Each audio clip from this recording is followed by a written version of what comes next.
people can know that Black people are dying statistically in real time from a new thing and still not be intentional about how they navigate the new thing. That's right.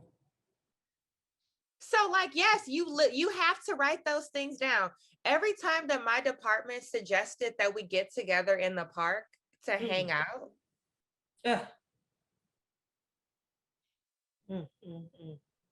it's like, why would I take my Black self and be exposed for fun? Oh my And first of all, like, is this fun for me? God.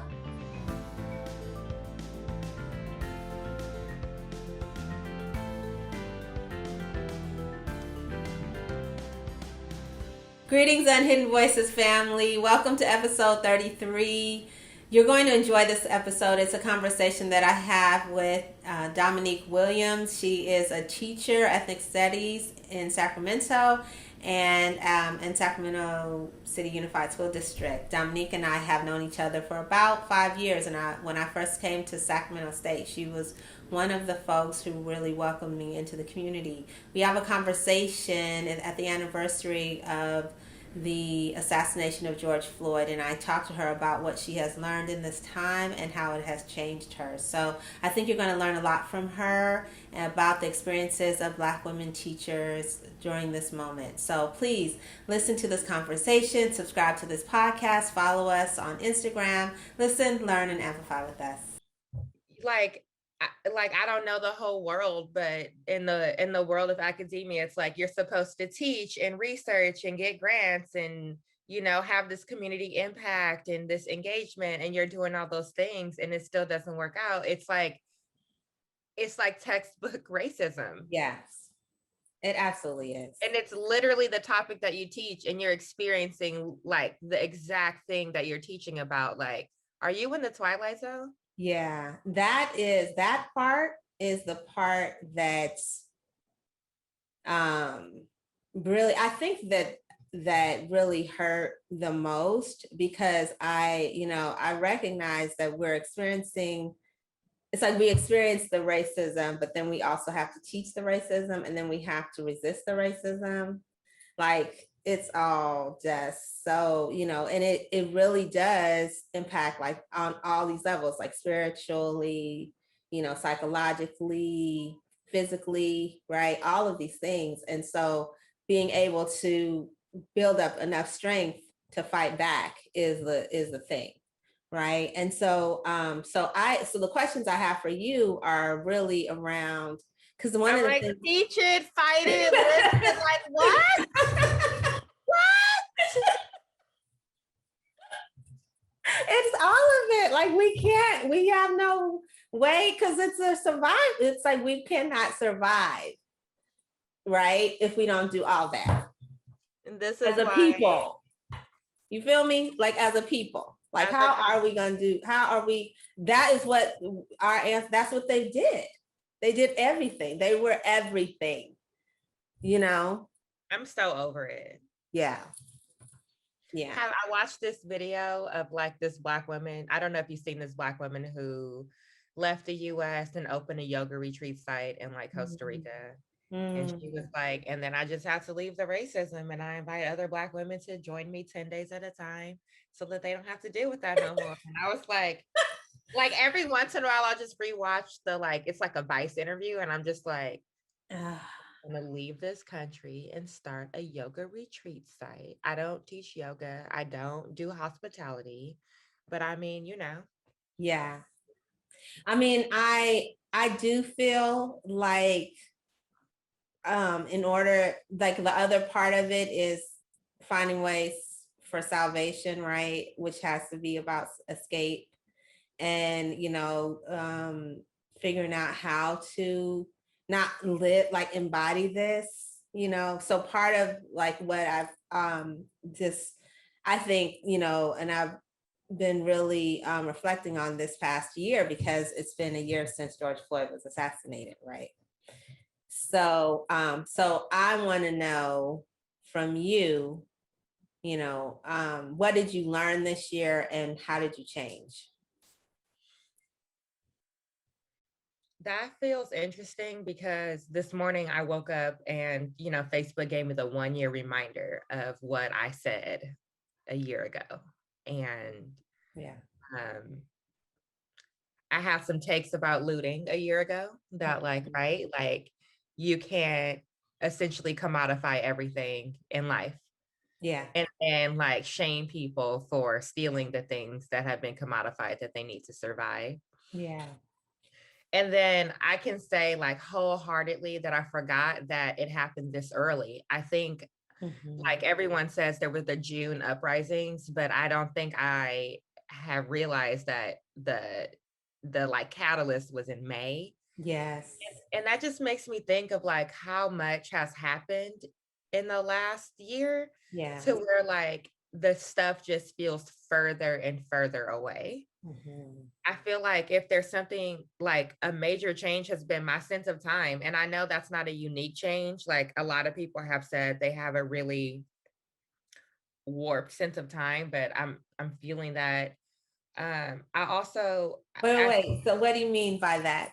What do you mean by that? Your sense of time? Like, was it last year or was it 2 years ago? Was it spring or was it like just earlier in this winter? Yeah. Was it, was it spring of last year or was that like in January? And then it also doesn't help that Black people are constantly being killed. So you also be like, oh yeah, that just happened like yesterday. Exactly. In fact, I was just catching a case about a young woman who apparently died by suicide after having an interaction with the California Highway Patrol that like went awry and like led her like deeper into her mental health crisis that like led to the initial stop and like interaction with law enforcement in the first place. Yeah. So now I'm just like to the point that you made earlier, like we have to teach it, live it, resist it. I feel like I am learning that I have to be so much more intentional about when I'm not doing those things. Yes. Lord. Right. Even before we started, I'm just like, I'm gonna get dressed, but I'm gonna put my swimsuit on because like right when we're done today, I'm going straight to recreate. Yes.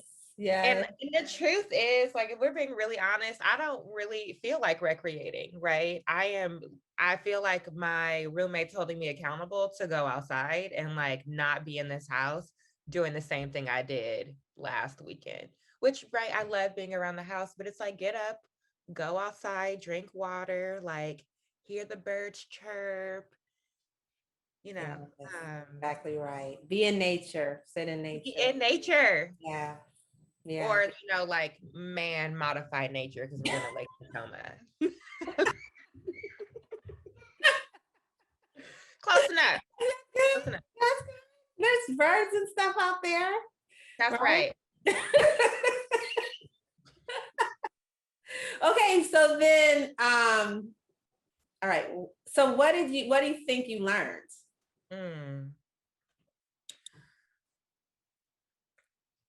Also not a unique one, but when I'm not saying that because I know that I've heard it so many times, so I don't want to like pretend like it's a like revelation that I had on my own. But when people say that like your job will replace you, like how many times did we literally see that happen? Yes. Like when the first few teachers died, I don't know if you remember, there was the case of the two teachers, I believe they were in Arizona, and they were co-teaching together in the same classroom, no students, Zoom only, but somehow they got COVID and died. And it was like, oh, we're so devastated. And we were looking around like, but we told y'all this could happen. Yes, exactly. Like we do not know this disease. We do not understand like full mitigation. Why are we carrying on business as usual? Right. I mean, that's a huge one though. Like, yes, it is. It is. It absolutely is. it's like you're not just gonna get a sub. Like it was literally like you didn't exist. And it's also that way because when people die, we do not stop what we're doing. Mm. Mm. We just keep on going. We really do. So Yeah. I had a student die in, I'm sorry. ooh, it may have been in 2020. It may have been in 2019. So sometime before COVID, but in the same school year. Mm-hmm. Um, one of her best friends was in my first period class. And I don't know when I got the news, but I got it along the way in first period. And I said, okay, well, what are we doing about this? Like, how are we processing this? So we started talking about it. And then through the conversation, we started saying, like, well, it would be really helpful. A student said it would be helpful if we could just acknowledge that the student had died. Yes. Right. God. And so there were grief counselors on campus that day, but that was the extent of like acknowledging that the student died. And so ultimately the students' plan was to like put out a table with index cards and pens so that people could write messages about the student. And they like pulled some pictures from her Instagram and printed them out. And then they walked around school and gathered some flowers. And then I had some vases. So they put out like vases and flowers and pictures so people could write messages. Nice. We did this during first period. By third period, it was completely removed. What? By someone on campus with like more authority than me. And granted, I was teaching my other classes, so I wasn't monitoring the space, but there are security staff like in the area. So when it came out, like a student came back to me at some point and they were like, Miss Williams, they took down our vigil for the student. And they were like obviously really upset. And we're just like, we experience death. When a student dies on campus, it doesn't matter if you know them or not. Like it's a community trauma. Yes. And now we get the additional trauma of y'all acting like nothing happened. Right. And erasing our effort to grieve. Yeah. And so, take that little context with the student, and students are number one at school. So it's like you a staff member. If you die, girl, it's like ain't nobody. Damn. And then your students just get to walk around being sad, like the ones that loved you, just like get to continue to process the loss of their teacher on their own because. So that's a hard lesson. That's a hard lesson. So when you tell your kids that if I tell my kids I can't do this right now, or I tell my mom I can't make it to this weekend, it's like, what are you prioritizing? Because the thing that you're prioritizing is not prioritizing you back. That's very true. That's 100% right. God, I wish it wasn't right, but it is so right. And, part of what's like Dale and I, we consciously made a decision. Like he called me one day, and this was like right after, it was COVID. It was right after George Floyd was assassinated, and we're on the phone. And I was like, we have to save each other's lives. So we're not going back face to face. We're Black. We're going to say being Black is a pre-existing condition. And that's what we're going to put on all of our stuff. Like, when they ask you, like they sit around the surveys and they were like, what is your, preference? And I was like, we were like, we want to teach online because we're Black. And Black folks are dying. So no, you know what I mean? And we're both in the age range. I mean, and I got all kinds of other ideas I got all kinds of things but it's like, y'all, like are you listening? Like, are you paying attention? Do I not exist? Like, do you not think about how I could be particularly vulnerable, and even if I as an individual am not, like, what about my Black family? It's the invisibility of it. That's the part. It's like they render us invisible, because they really don't. And I think it's something that is passed on, like through probably DNA. And so, how, and I imagine like our ancestors, our enslaved ancestors, I mean, like these people are invisible to us. They're just here to serve us, right? So we don't care about them and they're replaceable, right? And then we still, those folks that are, we're working with have the DNA of the slaveholders that were doing that. And we have the DNA of the enslaved folks that were resisting that, right? And so we have this historical trauma that we're still dealing with, and we recognize like, wow, this is how, this hasn't changed, it's unchanged, and so so we have to save our own lives, right? And it's like, with them, I'm like, I don't know if it's DNA, it's like deep socialization, but on our part, when it comes to like the ways that like our, I don't know, what is it, our limbic brain, like is automatically trying to protect us, like that's so real. Yeah, it is. Constantly. And it's like, I feel like if there was already a relationship barriers that I have to connecting with my colleagues, like, oh, there goes another one. Y'all over here trying to gather during a pandemic that disproportionately kills Black people. Like, here we go again. And then it's like, how do you come back from that? Like, okay, microaggressions, fine, I'll take them. But like, this is beyond. Yeah, it is. So, so how did you address that, or did you like? How were you able to do that? Honestly, I'm pretty sure I just didn't say anything. Because address what? Yeah. I mean, I could have said something, but then I think also like we get tired of saying something all the time. Yeah, it's so exhausting. It really And is. then and you know what? It could be said because it probably should have been said. Because I'm like, here I am saying it now. Like, what was it that kept me from saying it to like the people who needed to hear it? But but you're saying it on a podcast, so they're gonna hear it. Yeah, listen to this. But I could have said it many months ago every single time. Like, please don't ask me to hang out when we're not all vaccinated. Yes, indeed. Because honestly, you're essentially asking me to risk my life to hang out with y'all. That's wild. And I'm just like, there's so much. Like,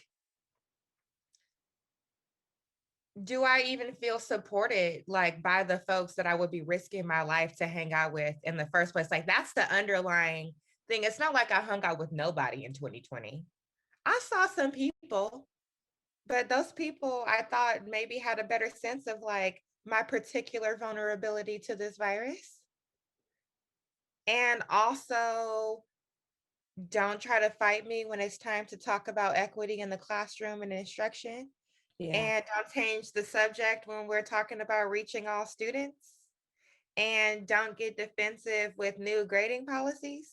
Like, so, yeah. Yeah. Wow. All right. So this is my last question for you. Okay. What do you want people to know about what it means to be a Black woman teacher in America?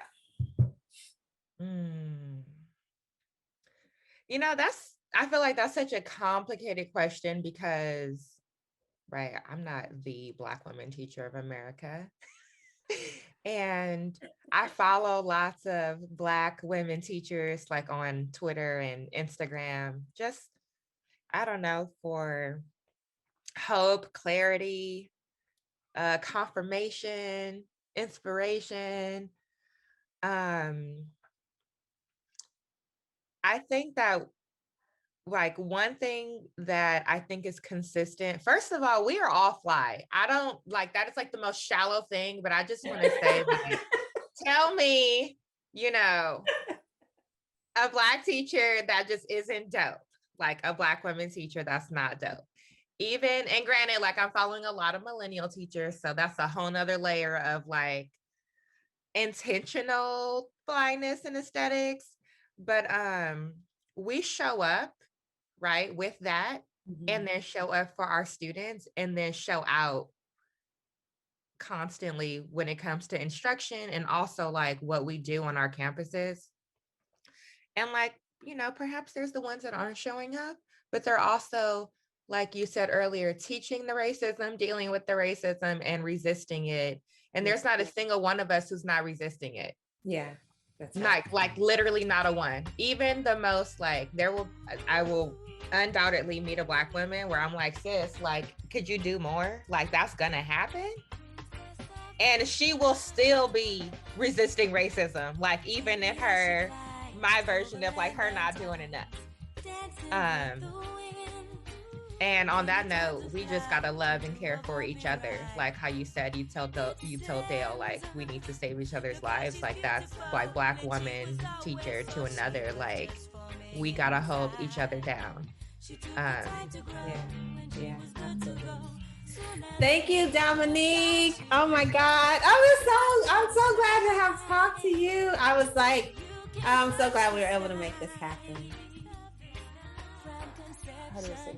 It's not. There are many sides to this struggle. Like there are some folks who believe that statehood is best. There are some folks who actually believe in, who want federal recognition, like American Indian tribes have, and interestingly, a lot of